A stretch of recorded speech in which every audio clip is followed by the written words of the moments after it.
आपका camera on करना है, आपका कैमरा, क्या मतलब कैमरा? कैमरा आपको ऑन करना है। हाँ, क्या मतलब कि बच्चे मुझे नजर आए? बच्चे आपको हाँ हाँ।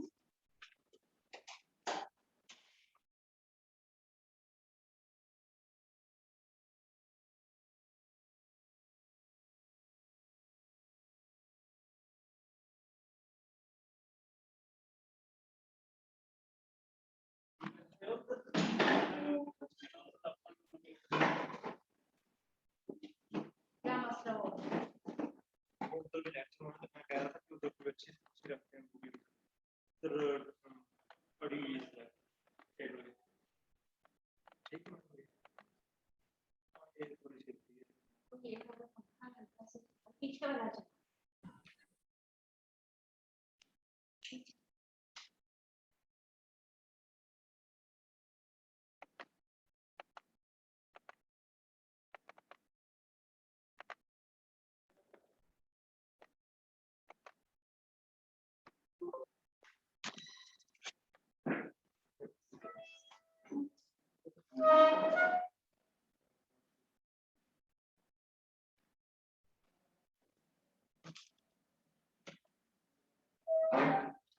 स्टार्ट कर दो, इसमें नहीं आना तो बोर्ड लेके आया अभी जो बढ़िया है उधर है। उसको लेके आओ। क्या नाम है? शान।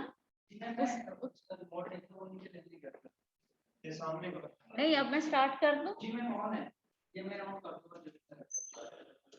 कितने स्टूडेंट्स आ गए हैं? अभी तो 22 हैं, 24, 25, 27।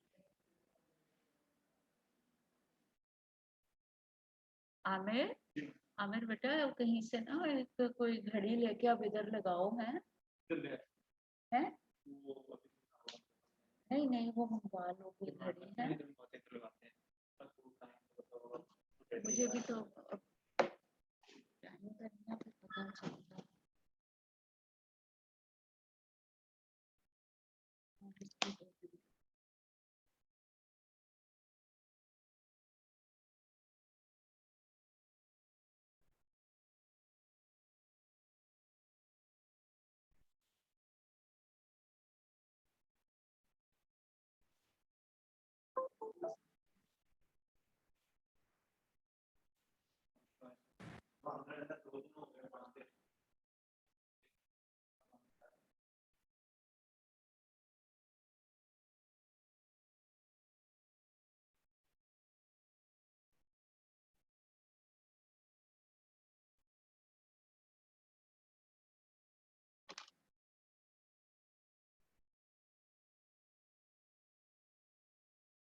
चलो अब मैं स्टार्ट कर दूं स्टार्ट या अच्छा अच्छा।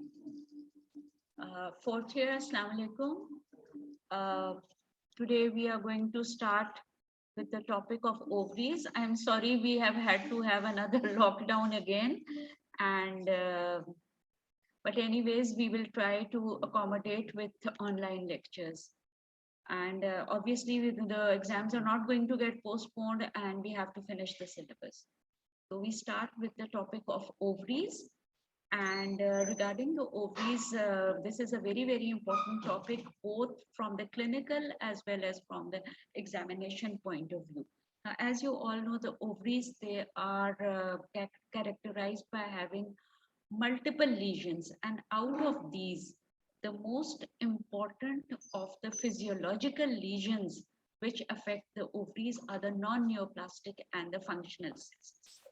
Now, the non-neoplastic and the functional cysts of the ovaries, these are physiological cysts of the ovary, and they are classified as follicular cysts or cystic follicles. In दोनों में difference जो है, we will come to it shortly. Then we have the luteal cysts, and then we have the polycystic ovarian syndrome, which is the most important cause of infertility nowadays. And then we have stromal hypertrichosis. Now we are going to touch the main points, और छोटे छोटे इची बीचियों में हम नहीं जाएंगे.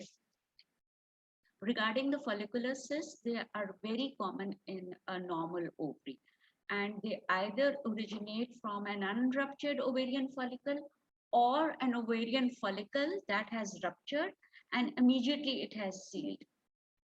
And the gross morphology, grossly, those ovarian cysts which are less than 2 centimeter in diameter are known as follicular cysts, and they are filled with a clear serous fluid and lined by a thin glistening membrane. Those which are larger in diameter than 2 centimeter are known as follicular cysts. Those which are less than 2 centimeter are known as a cystic follicle. अब दोनों में ये याद रखना that 2 centimeter is the cutoff. Less than 2 centimeter or 2 centimeter is a cystic follicle, and those which are larger than 2 centimeter are follicular cysts. And both these types of cysts, दोनों में difference is only based on the size of the cyst. Those which are on microscopic examination, these cysts, they have two layers, an inner granulosa cell layer and an outer theca cell layer. The granulosa, जी चला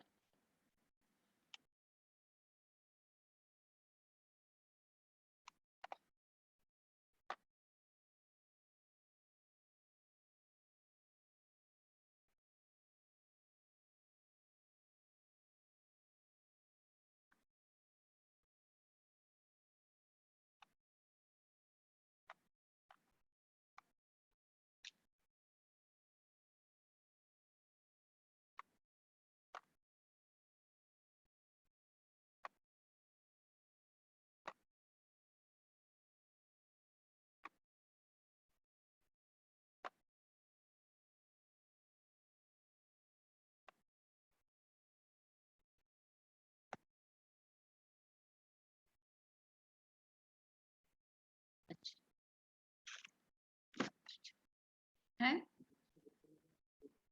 हाँ बच्चे उधर चले हैं ठीक है Now these follicular cysts, they are lined by granulosa cells internally and theca cells externally,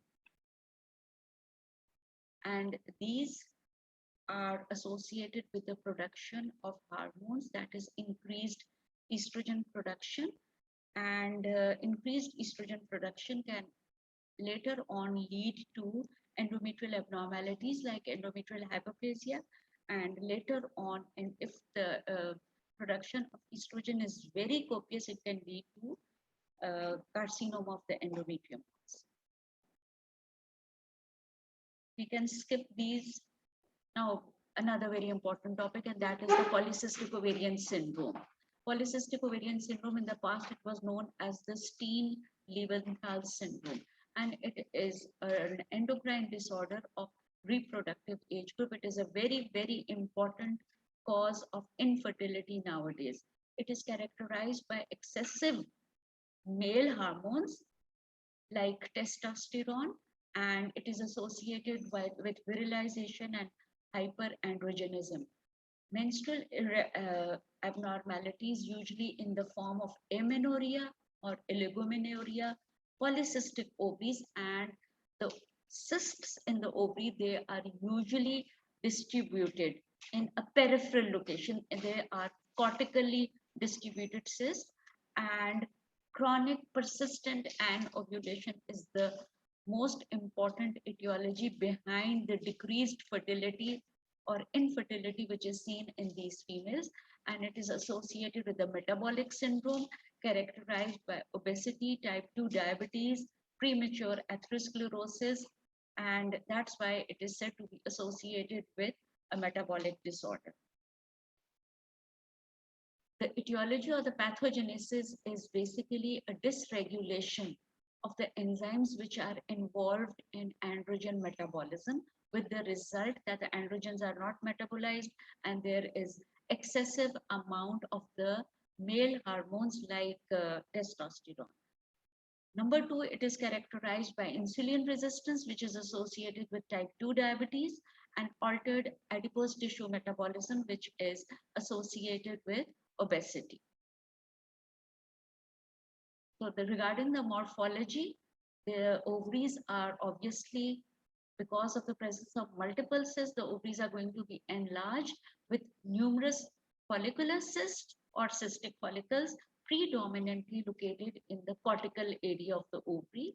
And there is an increase in the free serum estrone levels. And the complication of this disease, obviously one very important complication is infertility, and number two, it is associated with an increased risk of endometrial hyperplasia and endometrial carcinoma. Now this is a diagram.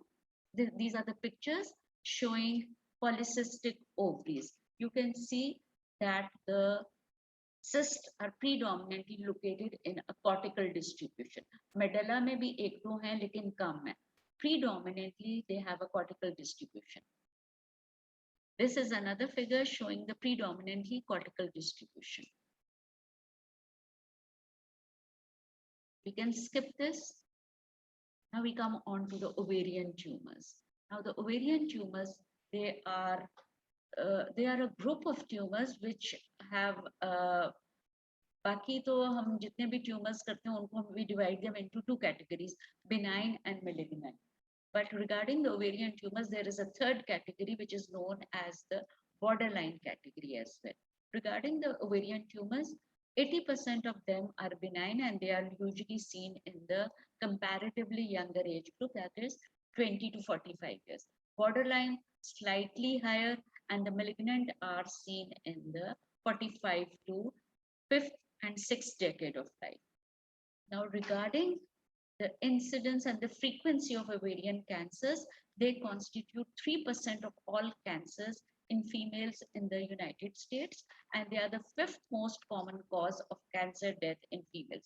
अब जब भी हम females का cancer incidence करते हैं, it is cancer of the breast, which is number 1. On top of the list, it is a cancer of the breast. Number 2 is cancer of the lung. These are the two main cancers which are seen in females.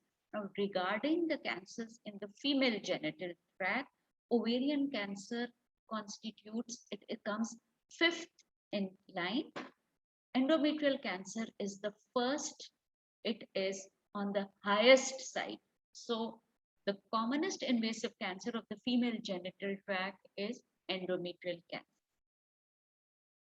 Carcinoma of the cervix and ovarian cancer come after endometrial cancer. Obviously, cancer of the cervix in the past, it used to be the number 1 or the top of the list, but now it is the 3rd most common cancer in females. Number 1 is endometrial cancer. Endometrial cancer is the commonest. कोई आपसे exam में या viva में पूछे regarding the female genital tract, सबसे commonest cancer कौन सा है? So it is not cancer of the cervix, it is endometrial cancer. Ovarian cancer comes 5th in line, and cervical cancer is 3rd in line.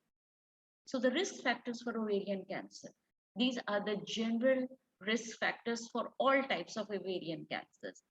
Nulliparity, low parity, or unmarried female. Nulliparity means that a female who has never given birth to any child. Low parity means either of 1 child or 2 child. Low parity or unmarried females. Then a family history, very important. If a female has a 1st degree relative with ovarian cancer or breast cancer, she has a higher chances of having a malignant ovarian tumor. Then heritable mutations and genetic factors, ये हम अभी detail में करेंगे.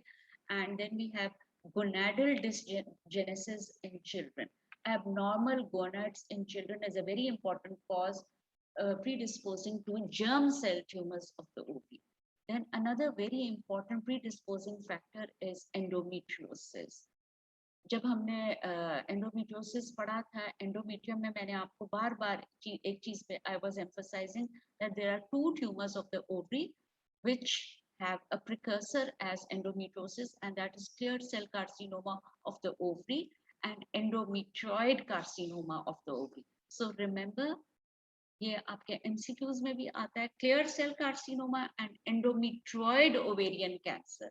These are two tumors ovarian tumors which are associated with endometriosis. Then regarding the mutations and the genetic factors which are associated with endometrial cancer, we have mutations in, ये आप लोगों ने पढ़े में breast cancer, mutations in BRCA1 and BRCA1. They are associated with an increased susceptibility to ovarian epithelial tumors. And the estimated risk of ovarian cancer in BRCA1 and 2 mutations is 20 to 60% by the age of 70 years. So females who have mutations in BRCA1 and BRCA2, which are tumor suppressor genes, they have an increased susceptibility of developing ovarian cyst adenocarcinomas, which are surface epithelial tumors. Then overexpression of the proto-oncogene HER2/neu, which is ERB2, is seen in 30% of ovarian tumors, also of the surface epithelial category. And tumors which are associated with HER2/neu gene, ovarian tumors, just like that in the breast. Like breast and like ovarian tumors, those which overexpress HER2/neu are associated with a bad prognosis. Breast cancer may be यही था कि epithelial, those breast cancers which are associated with overexpression of HER2/neu are associated with a bad prognosis. Then we have mutations in P53. Tumor suppressor gene is seen in 50% of ovarian cancer. So we have mutations in tumor suppressor gene BRCA1 and BRCA2 and mutation in P53. And overexpression of the oncogene. वो दोनों तो थे tumor suppressor gene. BRCA2, 1 and P53 are the mutations in the tumor suppressor gene. Whereas HER2/neu gene overexpression, it is an oncogene. तो 3 हमारे पास आ गए tumor suppressor gene और 1 आ गया हमारे पास oncogene. Now, according to the WHO classification of ovarian tumors, ये बहुत important है, viva में भी पूछते हैं और एग्जाम में भी आता है. Now, this classification, WHO classification of ovarian tumors, is based on the fact that all ovarian tumors, they ultimately arise from one of the 3 ovarian constituents. जैसे हमारी ovary है, उसके अंदर जितने भी उसके constituents है, it has a surface epithelium, then it has germ cells, and then it has a stromal component. So those tumors, so कुछ tumors हैं which arise from the surface epithelium. The surface epithelium is the external surface of the ovary, which is considered to be of coelomic epithelium origin or of Mullerian origin. And category includes the metastatic tumors to the ovary from some other site in the body, most commonly from gastric cancer or breast cancer or colonic cancer, or for that matter pancreatobiliary cancers. They can all produce their metastatic